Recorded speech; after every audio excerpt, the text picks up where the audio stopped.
University of Virginia AVP Cindy Fredrick has been building community since she was 7 years old.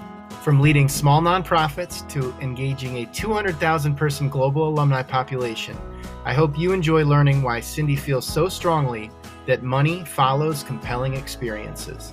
Here we go.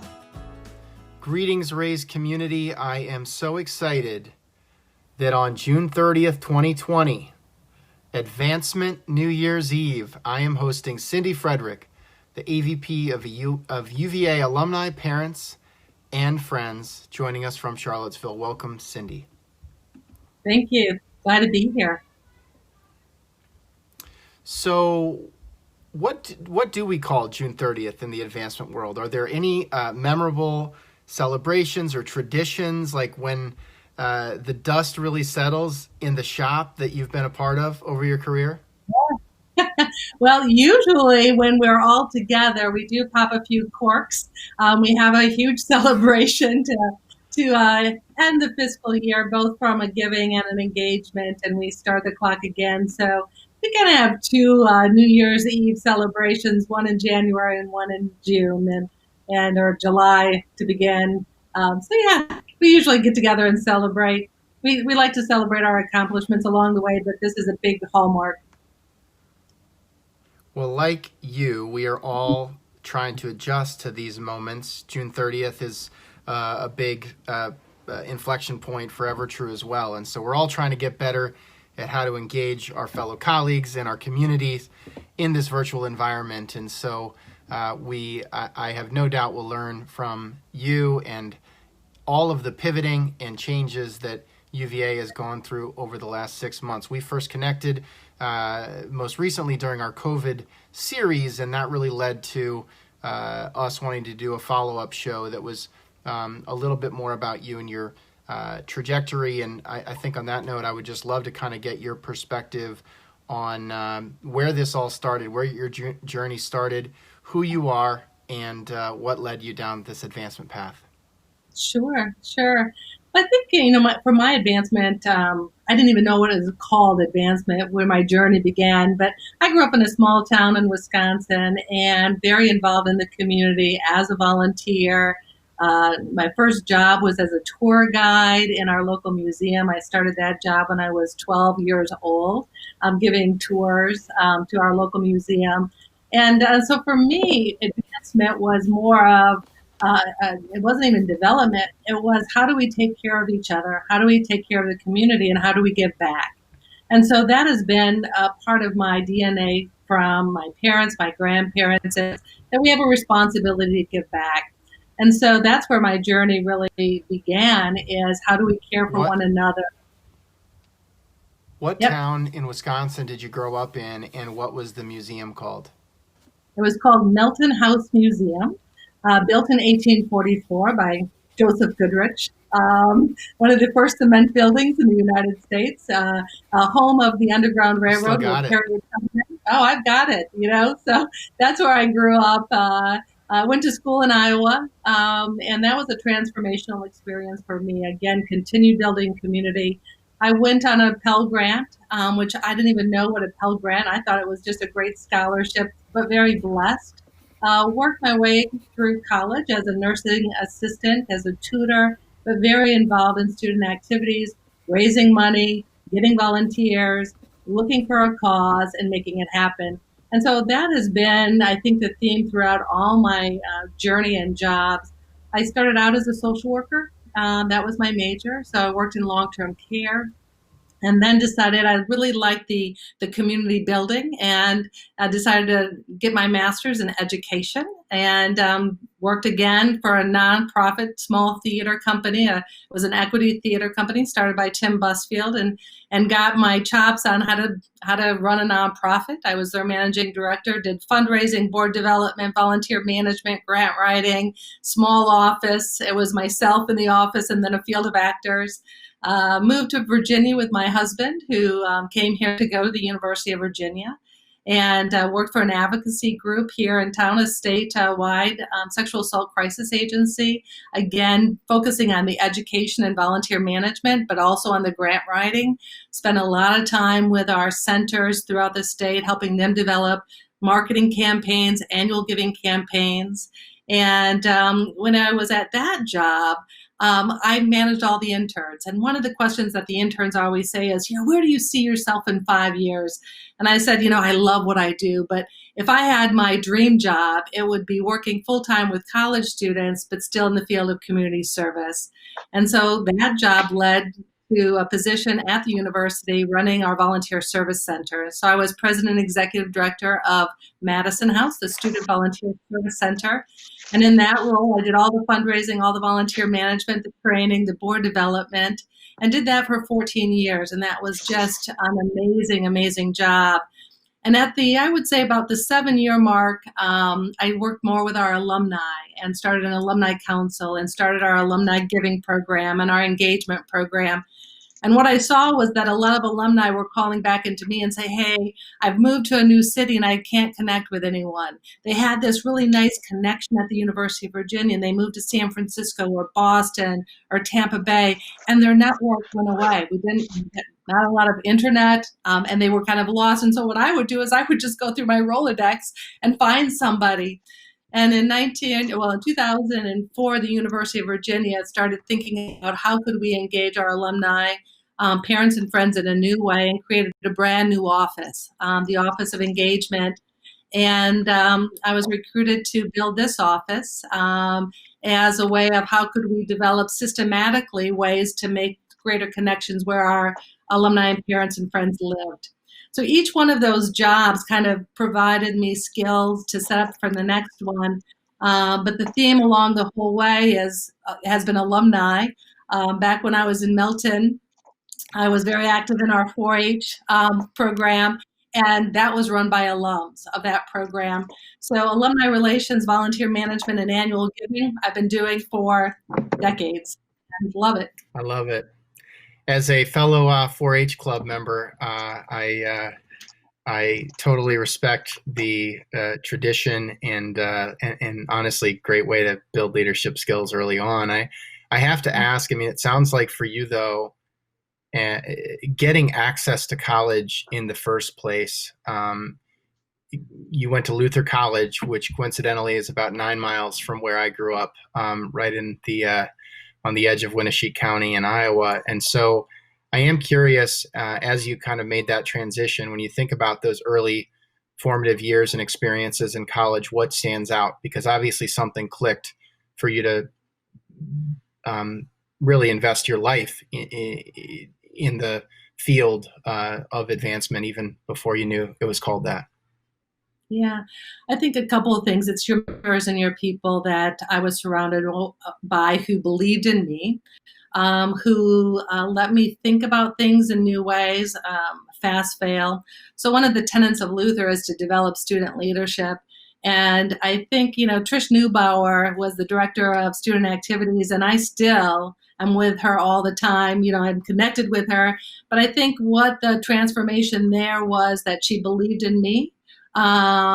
She didn't tell me the roadmap of what to do, but she was there listening and allowed me to develop new ideas, to try things. And just that belief in others, I think, helped me develop those skills to move forward. So that's, it's people. It's those one-on-one interactions that you really don't know where they'll lead, but they are very powerful. And so that connection and the power of coming together changed my life.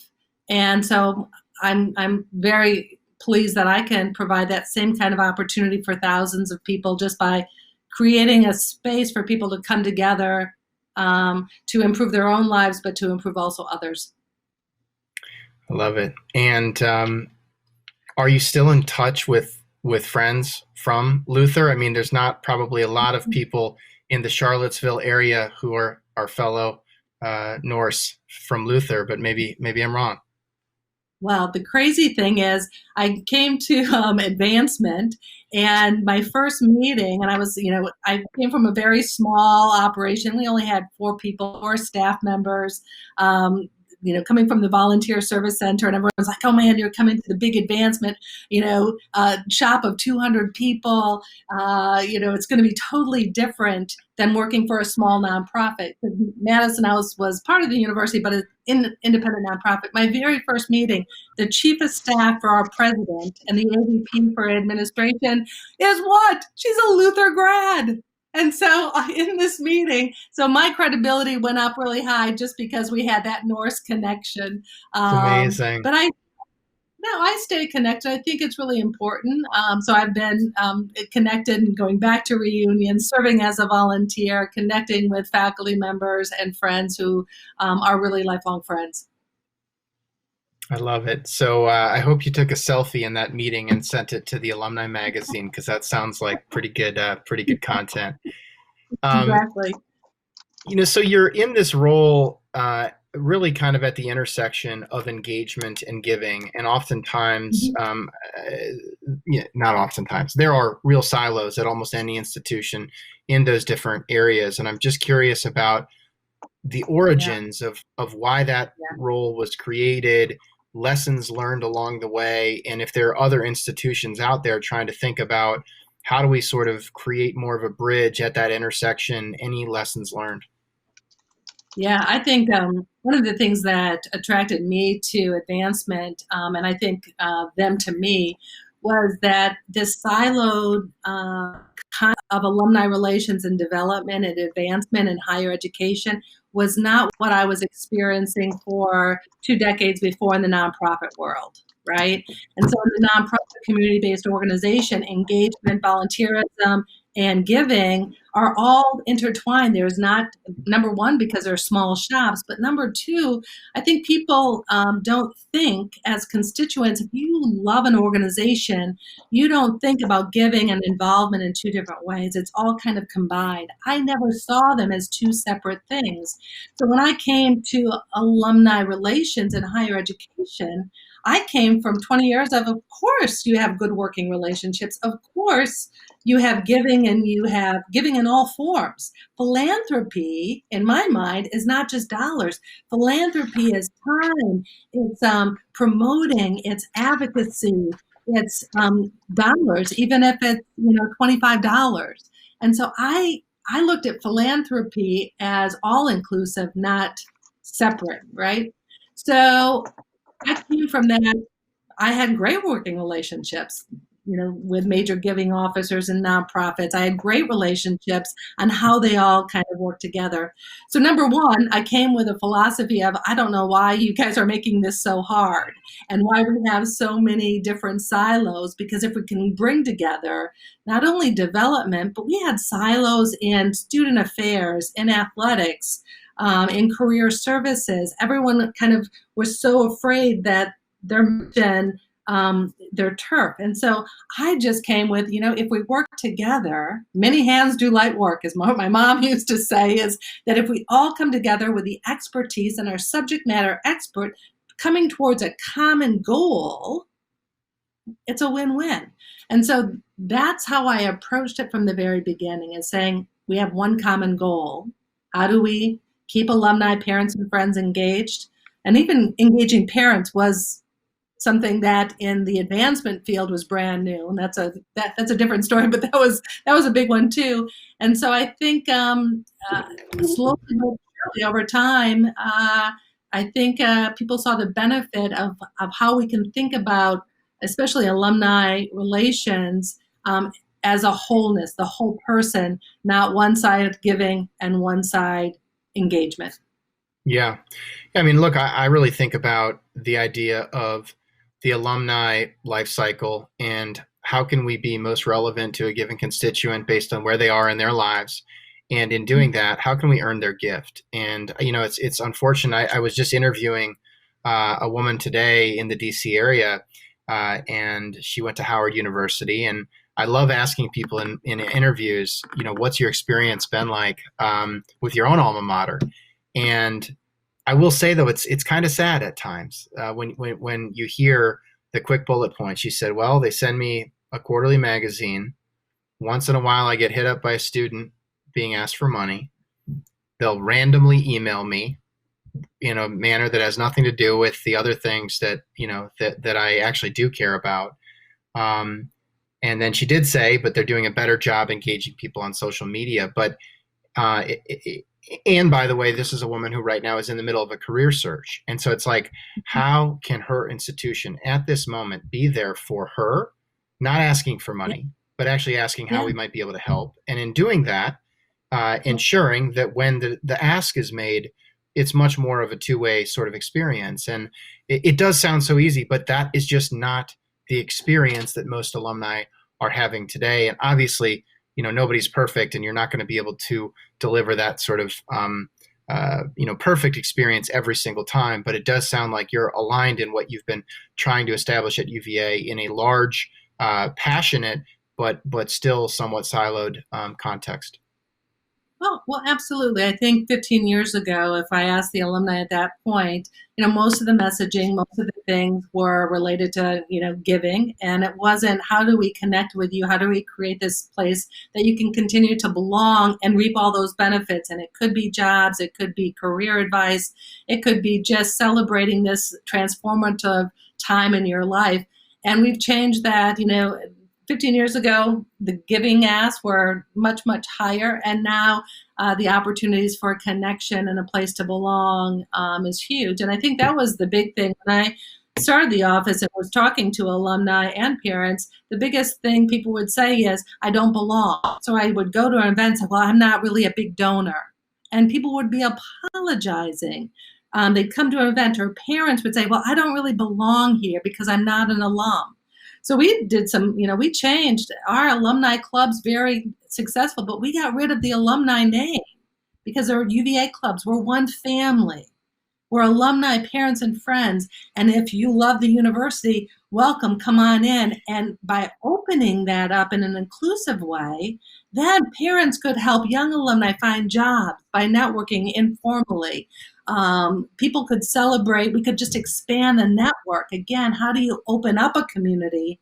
Because people want a place to belong, either in person, which is where we had been, but also virtually. People want a sense of belonging, and your alma mater or your church or your kids' organizations, we have a lot of choices where we can belong. But I think your alma mater, because you had that's such a transformational time in your life, can be one of those homes that people come to where they can seek comfort, they can seek advice, they can have transformational experiences continuing on. And that's what I live for, is those transformational experiences that I see in alumni or parents based from their experience with the University of Virginia, even if they graduated 30, 40, 50 years ago. So when you look back on the last few years, let's just say pre-COVID, and you had a lot of that feedback early on of people saying, I'm not sure I belong here, open it up. Any memorable experiences where you started to feel like, hey, it's working, we're making progress, like the tenor is changing in those conversations? Yeah, I think going back to what you said earlier is, what can we do for you? What's some meaningful content? And so it's not just creating a space for people to belong, but it's that safe space for people to be vulnerable, to ask for help, to kind of say, "Gosh, this is my family, and I need help." So memorable, thinking back to another crisis time in our life in 2008, right? We had a huge financial crisis. And we had an event with one. We do a lot with faculty. Our faculty at UVA, we have 150 faculty members that go out and do lectures for us. And one of our financial professors, Karen Bonding, went out on a tour doing finance after 2008. And there was an alum who came to his very first UVA event, architecture alum.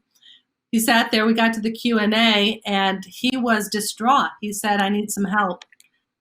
I've been laid off from my job. I've got 2 kids in college. I've remortgaged the house. I've cashed in my retirement. I'm on the verge of bankruptcy, and I want my kids to have the experience that I did. But I am lost. And our faculty member said, she said, you know what? We're gonna figure this out. Can you stay afterwards? She sat with that alum for an hour after that talk, and they went to develop the plan, figured it out.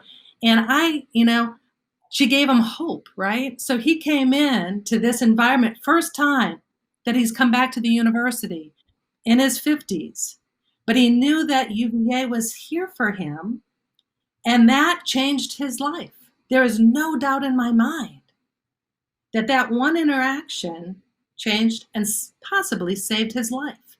And so that's what energizes me about how do we develop that so that happens time and again in organic ways, in grassroots ways. How do we set up a system that allows for that personal interaction? So that's what gets me excited, and that's where I'm at.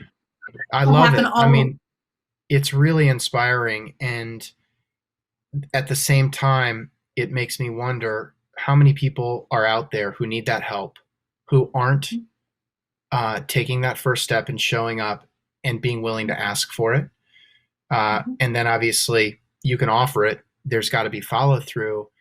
And I feel like one of the biggest opportunities at the intersection of engagement and giving right now is, how do we start to scale proactive outreach to facilitate the type of conversations that you were referencing that gentleman had that evening that had a transformative impact on his life? How many people are out there right now seeking work who don't even realize how UVA might be able to help them? And how do we start really trying to not just wait for them to show up, but also go to them? And I know you all have been thinking through front.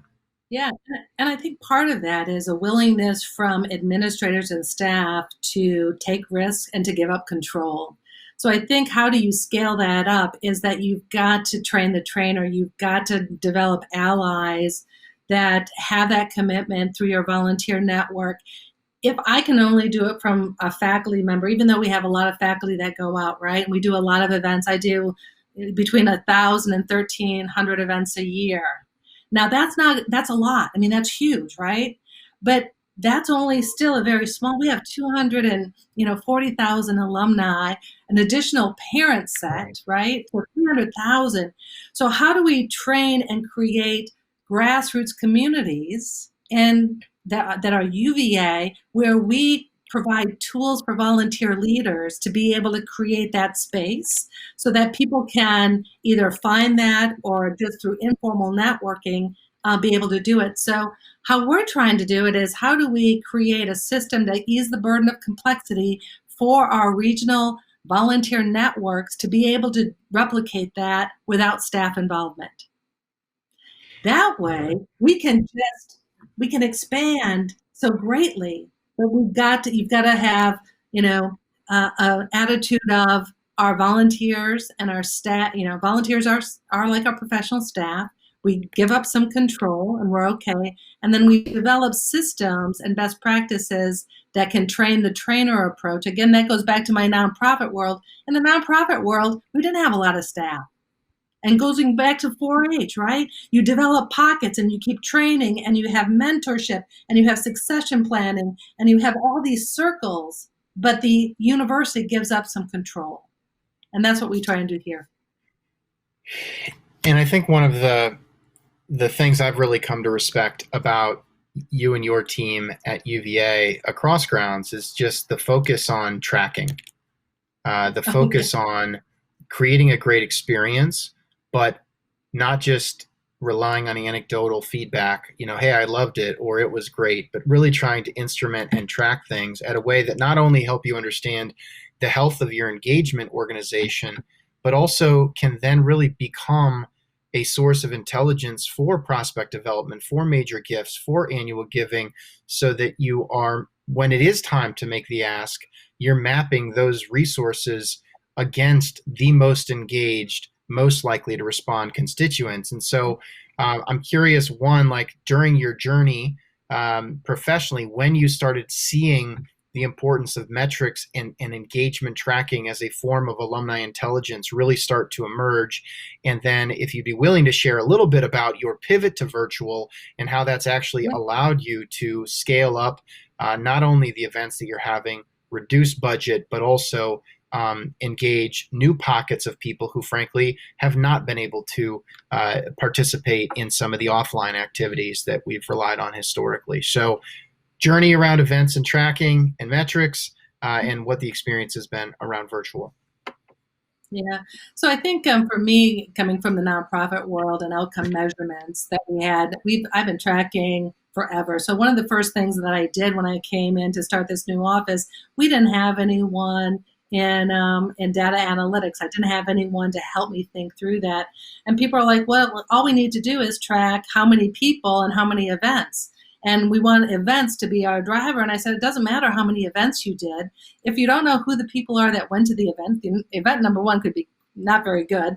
But if you don't know who actually went to the event, you can't have that personalized experience. And so it took us about a year and a half to develop, and frankly, some of our silos and advancement services, they said, we don't want event attendees in our development database. And I said, it's not a development database. It's a database about our our customers and their full relationship with the university. Giving is just one piece of it. So the very beginning, it took about 2 years to develop the systems within our CRM to be able to track that, right? Mm-hmm. But we track everything from the very beginning because I also knew it was a brand new office. I wanted more money, more staff. I needed to show results, not tangible results. One of our results was on giving, because back to what you said earlier, if you are connected and if you have good experience with an organization, you don't even have to be asked sometimes. You will want to support that, right? But it's got to be that good experience. And so from the very beginning, we said, okay, what is our baseline for giving? So our baseline right now for alumni giving is 18%. Today, when we started 14 years ago, our people who came to events, it mirrored that, about 18, 20%. Today, over 40% of the people that come to our events either are donors or become donors, because money will follow a good experience. Just think about your own philanthropic giving. I asked that of our volunteers. I said, who do you give money to? I give money to organizations and causes that I believe in, that have helped me, that I want to propel forward. And whatever that passion is, whether it's research, whether it's education, whether it's social, whether it's your church or whatever. So what is about the University of Virginia that you can tap into that passion and what that is? But just that connection, money will come. The ask is just the vehicle, but you've got to do all that pre-work. So I was very fortunate to work for progressive, Bob Sweeney, progressive in that we want to engage fully. And then Mark Llewellyn continues with that. I want engagement in its fullest standpoint. I want engagement. But so my metrics, I can say, right now, I can tell you who's giving, who our participants are. We have a strategy because I know that there's, if you come out to an event, you've shown that you're passionate. Now we just have to find out what's going to be that spark that makes you give. Yeah. And you can't do that without data. Yeah. And we record everything. And so let's talk about how you've evolved your strategies and reporting in this virtual context, what you have targeted historically from offline event attendees, and how you've begun to scale that online in a really short amount of time. Yeah. And it's both a great thing and it's an exciting story, but it kind of makes me sad as well. Because what I'm going to tell you is that, I'm a believer in person. The University of Virginia is a residential college. My transfer, I'm a people person. I don't think, but I think that was a blind spot of mine. And we, unfortunately, or whatever, did not do a lot of virtual programming. I think we did maybe less than a dozen last fiscal year. March 19th, we shut down all in-person events. And we do, again, we did 1,300 events last year. So just in that's where we spent our mindset. So we said we have to we built this community, and our community is the one that says, what's happening? You're canceling an event, what's next? So very quickly we had to develop these programs virtually just because our community demanded it, and we wanted to keep the momentum going. And so we created a lot of diverse programming, and what we found is, just some numbers, we're going to have probably 75 to 80,000 registrations this year, combined with our in-person till March, and then through the end of this year. Half of those are going to be from our virtual events, which will be more than what we did all last year in in-person events. Now, they're not going to replace each other, but the scale and who we were able to broaden that community to, 42 countries. So all of a sudden, we have all these people that are participating in our communities. We're getting better at it, but communities in a virtual space that we were being exclusive based on geographic, based on ability to attend something. So that was a blind spot on mine. And so part of being a leader in my mind is saying, you know what? We've got, that was a blind spot. And it's not to say. When you think about the events that you are now doing virtually, because there's two different elements. One is, how do we take things that we've done historically and try to recreate it as best we can online? And then there's the other piece, which is, now that we can only do virtual, what are things we never could have done before, never would have tried before, that we might attempt? Certain international things, for example. We're seeing it with our RAISE conference. It's in late July. We've always done it in person in Boston. It has been a lot of fun, really energizing for our team, for the attendees. The feedback has been really, really great. It's like our homecoming. We're sad not to have it this year, but we are already at basically 1,000 attendees. We will far exceed that at a radically lower cost. And no, it won't be quite as good as the in-person homecoming experience, but it will be accessible to people who never could have got the budget, especially right now, to come travel to Boston for a few days in the summer, expensive plane tickets and hotels. So we're seeing it too. I think longer term, the question is, what is the hybrid new normal where we can regain some of that in-person connection, but also learn the lessons that you've learned that we're learning right now? So are there an event or two that you just are like, wow, that was a huge win. We never would have tried that if it weren't for this situation? Yeah. Well, I think a couple things that I think even in the virtual space, just like in the in-person event, it's really important to have a diversity and a variety of events. So, the webinars are wonderful for one-way communication out. And so that's accessible in a wonderful way. But for that community building, the connection of one-on-one, that's hard to do in a webinar. So we're doing more meetings of creating breakout rooms, of how do we create the community experience in a virtual space. And so for some of those, it's just having real discussions, right? So thinking about, so your question on two examples. So one of the big examples that we have is even just last night we had our athletic director, Tiki Barber, Joe Harris on, and that was a webinar, but we had great conversation and questions coming in, and there was connection, and people really felt part of that conversation because it was really fun, it was engaging, but it wasn't necessarily one-on-one.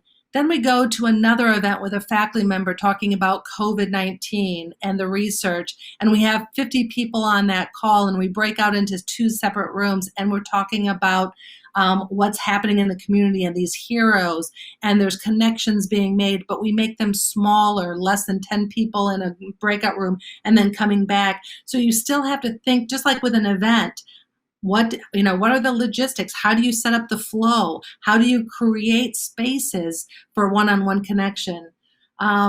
And then we have the old-fashioned telephone calling, students calling our alums, thanking them for gifts, having deep conversations. So I think for me, it's that hybrid of diversity of events to be able, what's your ultimate goal? One is connecting to the community. That's a one-way street. But I also want that interaction, that community building that's very personable and tangible. And so part of that is just a diversity of the platforms in this space. I love that point because when you do look at why people really value conference experiences, for example, whether it's case conferences or Evertrue's Raise conference, it's always about meeting other people. The content can be great, but nobody ever says it was the session that it made me really want to go back. It was the people, the context, getting to know people, building relationships. And so even for our Raise conference, we've been really saying, okay, yes, we can tell good stories and we can have compelling speakers, but what people really love is the opportunity to get to know like-minded peers in this profession. How do we facilitate that online? Have you cracked that code yet, or any advice? And we'll certainly Well, share lessons we learn as well. yeah. I think a couple things. I think sometimes, big numbers, right? Numbers can't drive the quality of that experience. Thinking back to that gentleman on that one-on-one. So we're doing City Link events right now with recent grads of 2020. And so we might have 10 people. And initially the team was like, oh, we only have 10 grads that signed up, but we have young alumni in that city. We have parents in that city. And that conversation was phenomenal. Those 10 people, young alum, they got connections. They found out where to get an apartment. They thought about job connections. So I think we have to be careful not to be driving after these huge numbers. I love it when Yeah. we can do an event, a webinar for, 2,000 people. But if you get blindsided, that 2,000 is great, but that was no less or more important than this event for 10 people in Boston, where we connected 10 recent grads of the University of Virginia who are moving to Boston. That is really important. So part of it is your metrics and your goals.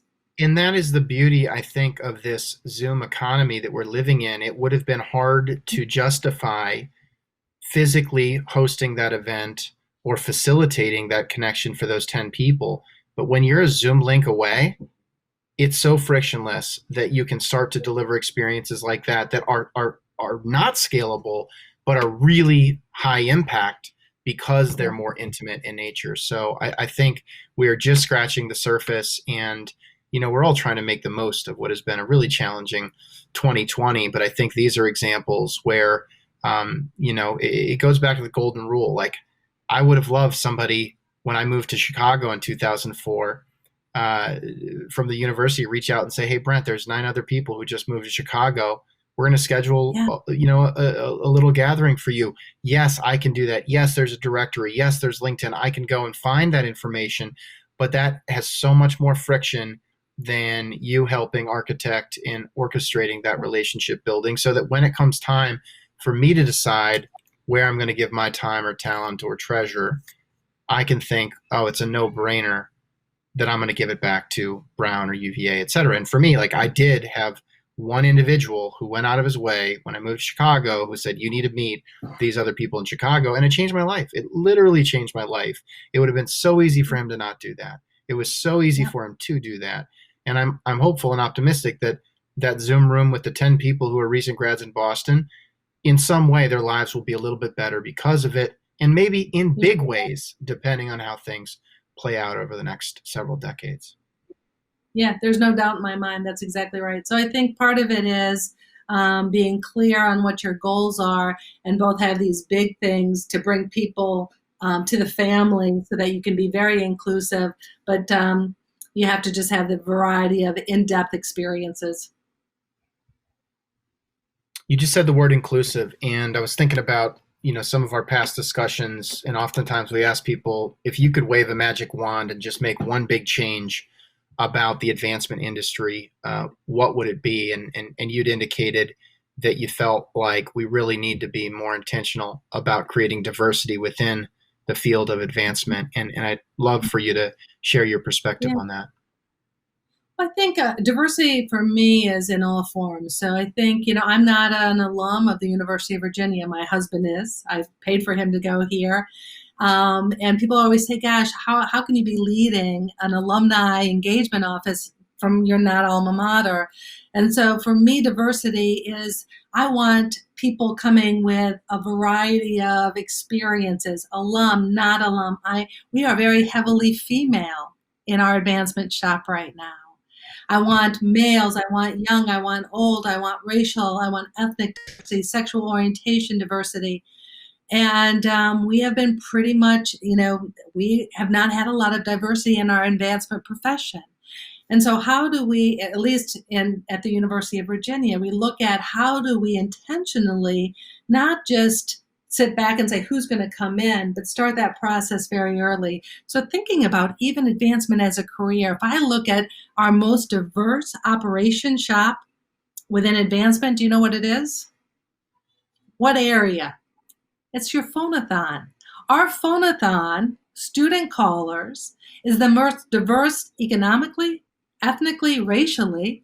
And so how do we say, gosh, this group here, you could be a fundraiser. Did you know advancement was even a career? And so how do we intentionally start that conversation? How do we provide professional development to our students? How do we bring in mentors? How do we show that this could be a path for you, maybe not right now or later? We started a young alumni ambassador program for young alumni who will go out and just thank and steward people, not asking, but just going out, tell me about your experience, getting their feet wet into advancement. And we can recruit a very diverse group of folks. So we have to be intentional. And part of that is, our situation right now, following George Floyd's murder, it gives us a spotlight that we have to take advantage of. And what of our practices have we just been sitting back and not being proactive, thinking just about alumni relations? How do you make it easy? How do you reduce the barriers? How do you start thinking about unconscious bias? How do you develop mentoring programs, training programs, professional development programs? How do you look at your hiring, where you're going? All that we have to look at. But we have to say, number one, we want a diverse workforce. We want that, and it will benefit us. And so we start there and then go from there. So I think diversity in all forms is really important for any profession. But I think advancement in, just think of what we have: communications, we have community building, we have sales or giving. It's such a rich career with so many different extroverts, introverts, technology, forward, front of the house, back of the house. I mean, if you could find a job that you can excel at in advancement. And you're sitting, you have such, that is definitely one of, it is rightfully so top of mind for many leaders as we wrap fiscal 2020. Okay. And it is top of mind for vendors and partners like ourselves. We all have to be more intentional, without a doubt. I think remote work can also help create additional access to talent pools that allow you to be more intentional relative to markets like Boston, for example, which the Boston tech scene can feel somewhat homogeneous at times. And so I think that there is such an opportunity. Like, if there's one organization in the planet that should be able to address this, it is advancement shops that are sitting in the midst of these diverse student populations. It's vendor partners like ours who can reach out to people like you, who can hopefully route us to your partners on campus to ensure that we are being more intentional about trying to recruit a diverse talent pool. So it's great that we're having this conversation. Had we spoken 4 months ago, this might not be the conversation we're having. And so it's terrible that it has come to this, but I am hopeful that we can all really be a part of this change and hopefully what is an inflection point on the arc of this journey. Right. I think you're exactly right. But I think what you said, it takes that priority of mind. It takes that beginner's eye. I always think, you just learn so much about yourself and say, gosh, what are my practices? What are my belief system? Have I been part, what can I do here? Just in not only recruiting and hiring, but the success and the promotion of our team members here. How do we have these conversations? So I think it's incredibly important. When you think about the next chapter for advancement, we've talked about Mhm. diversity, we've talked about the lessons learned around digital, we've talked about silos. But when you think about 5 years from now, some of the before and after that you hope to experience, what's top of mind? I think, part of that is laying this framework that we've now developed. But again, how do we scale that in a way that reaches the masses without losing that intimacy of the conversation? So, the peer to peer giving ask, how do we, that's been happening forever, but sometimes we lose sight of that peer to peer ask. We still have that professional ask, which is so incredibly important, but how do we scale what we're doing in a way that will have transformation? I think, that connection to our academic aspect of the house, right? That has to be strengthened so that we can share these stories, so that we have the research, we can have, what is it about education that will inspire someone to be part of the advancement world? It's not, it has to be more than just, gosh, I had a great experience at my alma mater. I want to make sure someone else can have that experience. So that's all it takes for me. I mean, Luther College was transformational. I would not be. And so I've been making an annual gift to Luther since I left, right? So just out of that course of loyalty, out of giving back, but we got to do more than that, because if we're just relying on that, it's got to be, what are we doing right now to change the world? So what is UVA doing in the area of diversity or education or research that's going to change the world? So how do we have tighter connections to our academic partners and faculty so that we can share that out with our alums so that they can be part of that transformational journey? So I think for me, the future of advancement is, it's not just the institution and then this outer bubble of alumni and parents that are out here. It's one UVA family a little bit more tighter. That's where I think we got to bring them in. An example of that, when we first started, someone said, well, what's going on in the University of Virginia, we have this bubble and it's student, it's faculty and it's staff, and we'll get to the alumni because they're on the outside bubble. We'll get to them down the road. No, they got to be in the inside bubble from the very beginning. And so how do we even communicate from the get-go? So, when we went virtual on March 19th, the first meeting that we set up was with all our volunteers to bring them in, to let them know what the university was doing. It wasn't 2 weeks down the way. They weren't the secondary bubble. So for me, the future is continuing. How do we bring our constituents and that alumni parents into that inner bubble, connected to our transformational goals of the institution that's changing the world, whether research or education?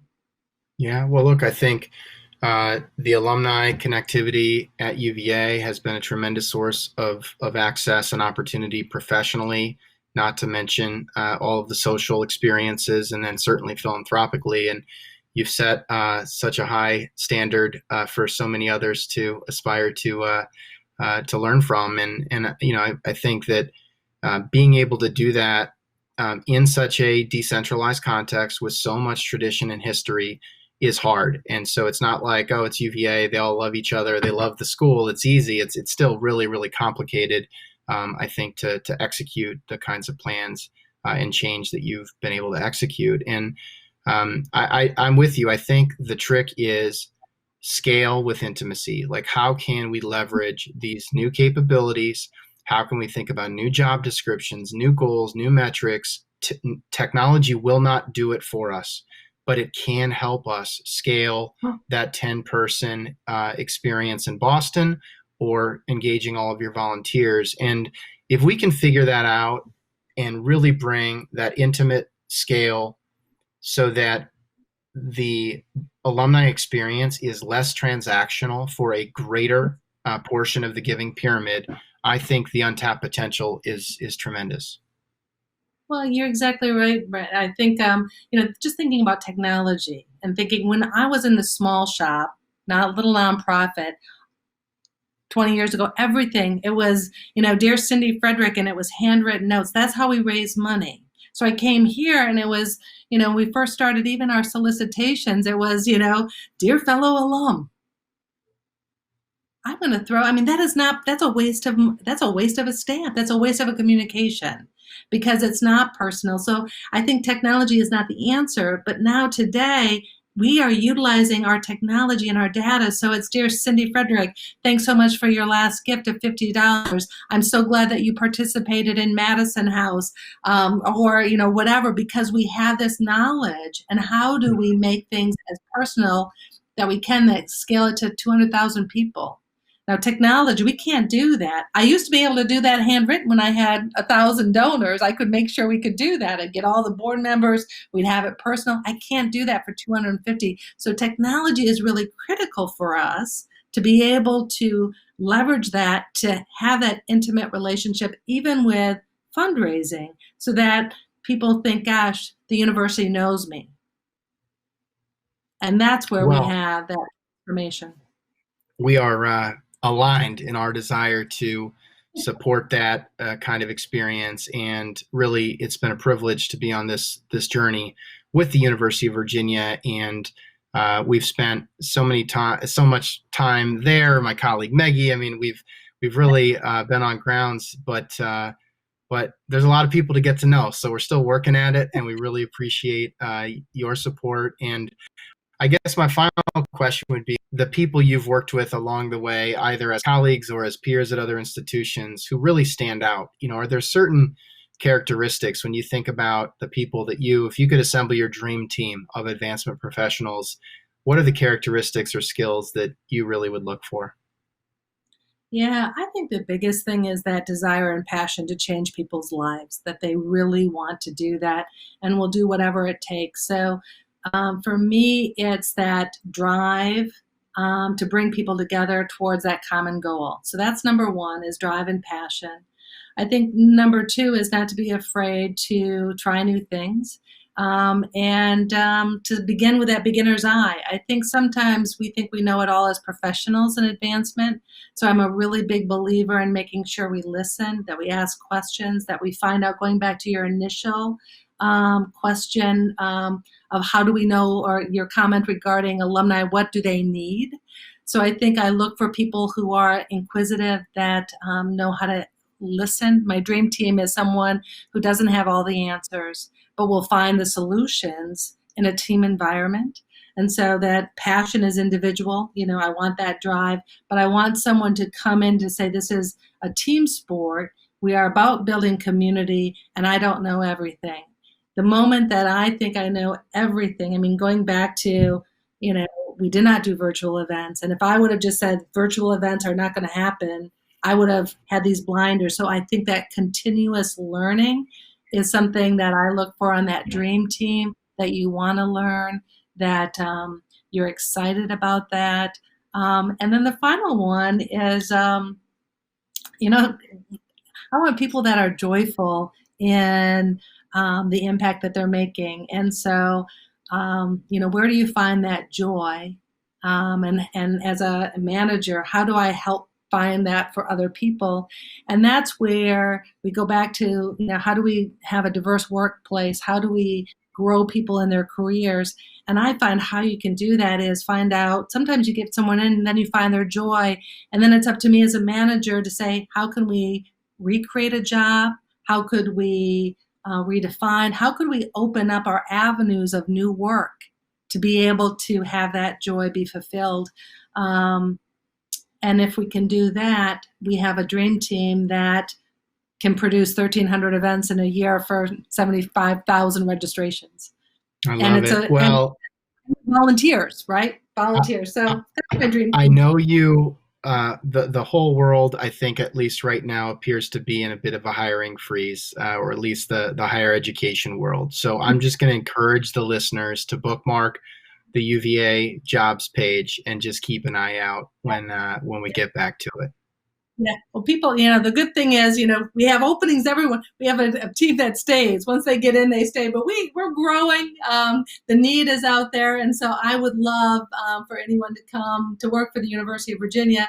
But I would encourage people who are listeners, how can you make a difference in the advancement profession? And it's been a great career. It's been a great, a great career for me since I was, 7 years old, raising money for the local crop walks, and it's a great profession. So it's been a pleasure to chat with you and to have this conversation. Likewise, Cindy. And I will say my family and I are going to be making our way back to Northeast Iowa this summer, and we are going to be doing a road trip, and we've been trying to plot destinations.